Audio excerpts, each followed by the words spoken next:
30.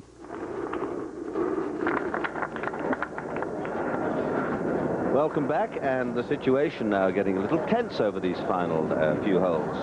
Well, they always say, and it's a bit of an old cliche, that tournaments are all won and lost on the last 9 holes, and how true that may once more be here as we look at Fuzzy Zeller, just throwing his second shot up to the 11th. Oh, didn't stop. It was a beautiful shot, though, for all that. Peter, that shot was kind of hit in a funny fashion. It wasn't really nipped. It floated a little for that kind of a lie. I think he hit it a little heavy. What's Bob Rosberg? Jim Thorpe at the 11th. It's for a birdie. And yes, at last. Very good indeed. A few more of those, and he could well put the cat among the pigeons. Hale Irwin now. Second, the 11th. Good shot. That really is a super shot. And a very holeable putt for a birdie. That's how they stand on this great championship, winging its way across the airways to perhaps more countries than ever, somewhere around about 22. Live in Great Britain, Australia, New Zealand, South Africa, Japan and Canada, and on tape in countries as far apart as Switzerland and Saudi Arabia, Spain, Italy, Thailand, Brunei, and old Borneo country, Hong Kong, Pakistan and Argentina, Panama, Dominican Republic, Costa Rica, Singapore, plus all American military forces in Korea, Philippines, Germany, and Diego Garcia. Here's Curtis Strange, though, at the 15th for a birdie, just 2 over par.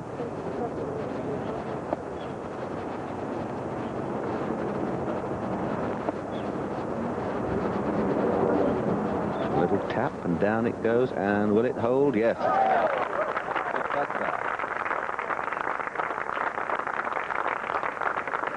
Just 1 over, but 7 behind Fuzzy. Funny old game this is. David Knipe, who was our modest hero for the first 2 days.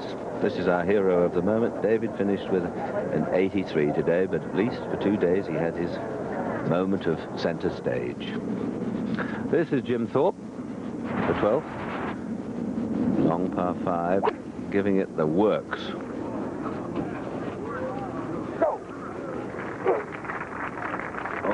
What a nice bounce through the edge of that rough. That's 2 big shots.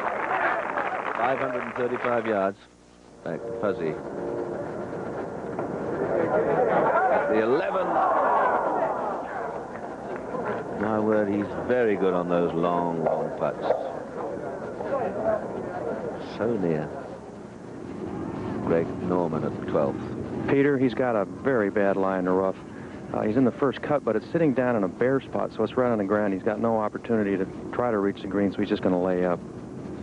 Probably with about an 8-iron, 7-iron maybe.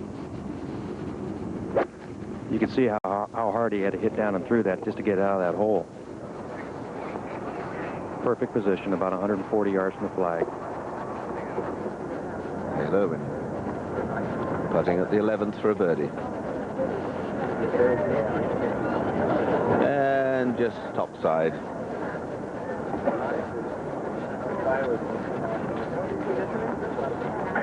And a 4 for Hale. He stays at level. Now Fuzzy with this 3-4-foot putt to stay at 6 under and 2 ahead of Greg Norman.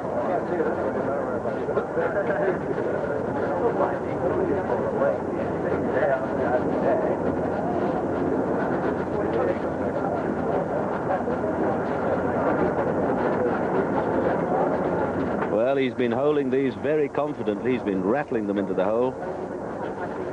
Now, whether he will do the same with this one, well, we'll know in just a few seconds.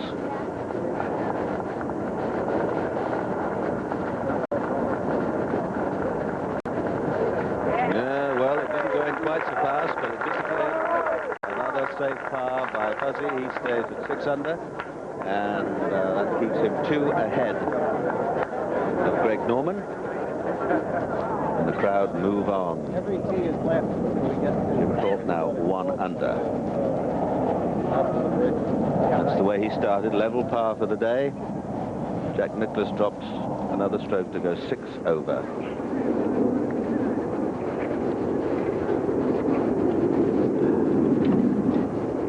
Now then, the third shot of Greg Norman, and let's hear from John Schroeder. Peter, Greg's got, like I said, about 140 yards up there. Not too difficult a shot for him today. He's a little below the green, but he's got about an 8. He's going to play a cut shot. I must say I got to laugh a little bit. Jim hit that second shot. Is 260 yards. He's walking up the fairway and he says, "That's soul power, brother." He's really pumping that birdie made the last hole. So the 12th hole, Greg Norman's third shot.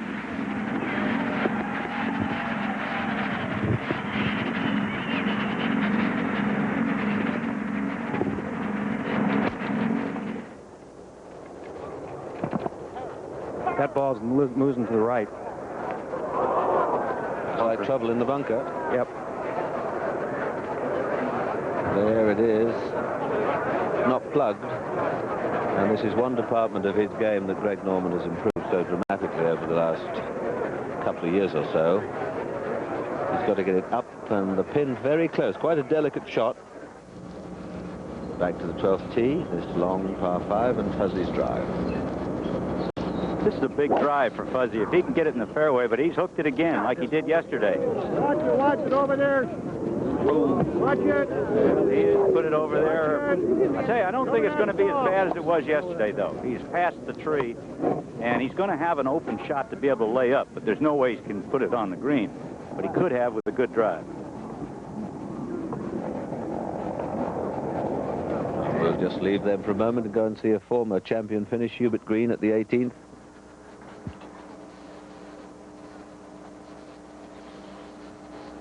Five over for today. 10 over for the championship. No.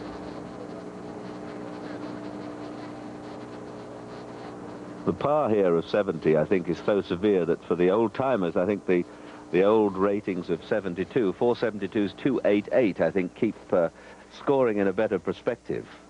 Anyone at 8 over par, believe you me, has played this course very well indeed.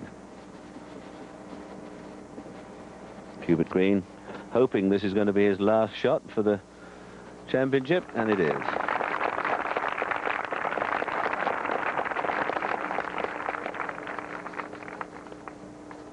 Shakes his head, moves away, 292. He's been out with Lanny Watkins for the day. Lanny 2 over for today, 7 over for the championship.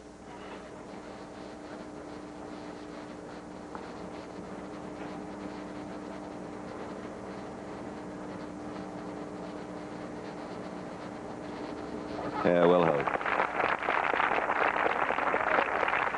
72 for Lanny, 7 over, just averaging a touch less than 72 strokes around, and well, that really isn't too bad at all.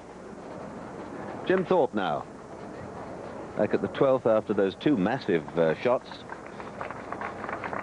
2 nice putts here would be good. He's a long way away.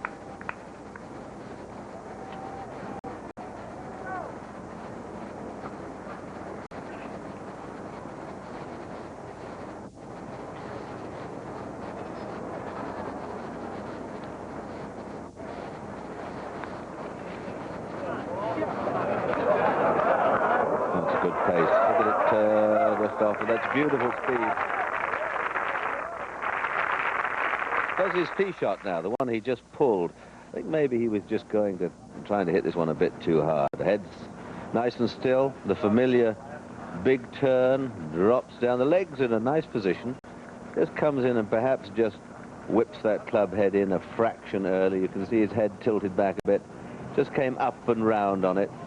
When you're hitting that hard, you're talking in fractions, and missed everybody there. Now back to Greg Norman. This little bunker shot. Didn't get any bite on it. So he's struggling, could well drop one here at the 12th. The more I see of this game of golf, the more it becomes attack and defend, knowing when to defend, when to attack. That's where Fuzzy's ball is, in the trees on the left, and I had a feeling I just saw it stop on the walkway where the spectators had been, and he may be able to conjure up some long shot. There it is. Let's hear from Bob. So you're right in the fact that it is in the walkway again, and it's just sitting perfectly, but he has nowhere to go except out short of the fairway bunker. If he can play a wedge or no more than a little 9-iron, he'll be right where Hale has put his second shot, about 120 yards short of the green. You really can't go at the green, though, Peter. He's got a big tree, and there's just no sense in doing it right now. Well, no, he won't know just at this moment, Bob, that Greg Norman is likely to drop a stroke here, so if he can just play for a comfortable 5, he could well increase his lead on this hole. That's right. First day I'd have got my eyes and aim it over there the other way. Wait, that's the turn. 145. To the left. Well, Bob called it just right. This looks like a 9 or a wedge, just flipped out down towards those tall trees down the funnel there.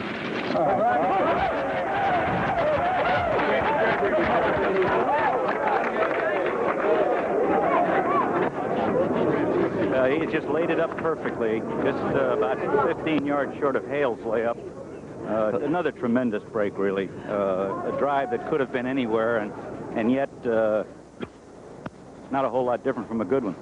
12th green and Greg Norman for a par 5.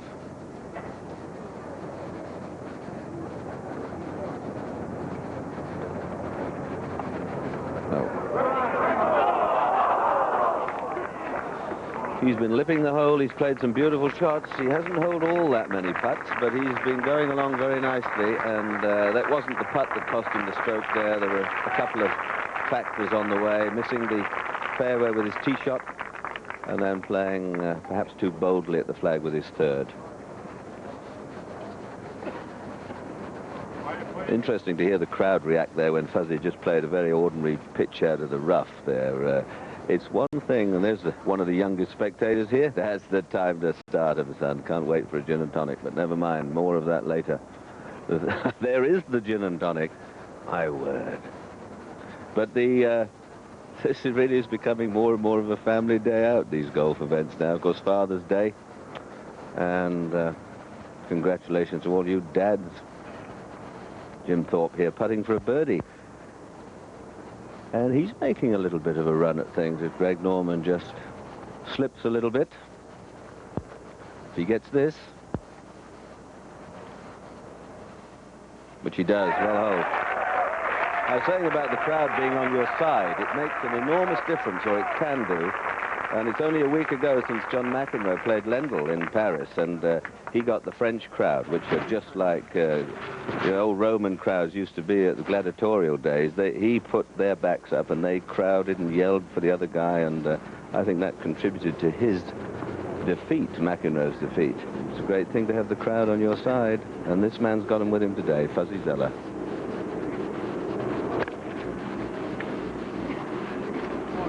Beautiful looking shot if it's up.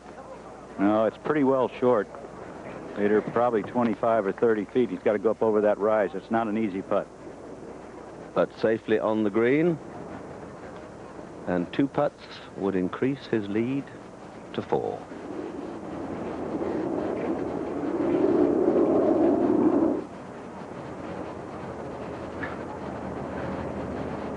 I think that would increase it to 3, Peter, wouldn't it?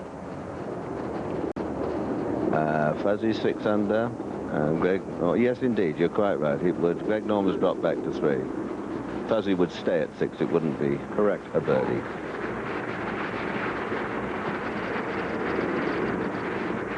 Halo wins 3rd. At the 12th. Oh, that's a beautifully played shot here, a low punch. Well, he was lucky and unlucky there. 13th tee. Come on, Paul, easy. Oh, no. Jim Thorpe. Very bad shot, Peter. He hit a big pull hook to the left. He's going to have to get real lucky even to have a shot. That have hit somebody maybe on top of the head and shot into those trees where the spectators are running in now. Let's hope the spectators okay, if indeed it did catch them. Now Norman needs to steady himself. Dropped a stroke at the hole where he was obviously looking for a birdie, the par 5 12th. Peter, this shot's playing about 215 today. The wind is negligible right now. I'd say he'd probably be hitting a 3-iron. Things getting a little noisy. And Belf is right alongside, of course, and the applause for Norman and Zeller and Irwin walking up onto the green now. Norman ready with his tee shot here at the 13th. Nice one onto the green, would do him no harm at all.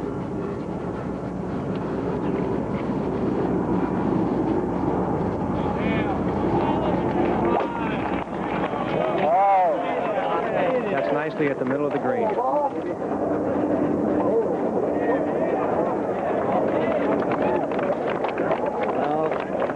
Quite a ways from the hole, but okay. Let's have a look at those two in two very different styles, which we look at in slow motion. This big, powerful man, Jim Thorpe, shoulders very square, huge arms. His right elbow starts to bend a little bit, and he crouches down over the ball, gives it a whipping, flailing action. Powerful thighs, cracks it through. Head well behind the ball there. The old right hand crossed over a bit early, and the old lasso at the end there didn't quite work out. It's wonders he's trying to get it back, but no. Norman, much more upright, slightly taller, slimmer figure, very wide takeaway with the hands. Nice position at the top of the backswing, and now drives on, kicks on with that right leg, and that familiar slide away with the right foot. Here's Fuzzy. And that was beautifully judged up over the ridge that Bob Rosberg was speaking about, right to the hole side. And another par, wild tee shot, but still a par. He remains 6 under, and now 3 ahead.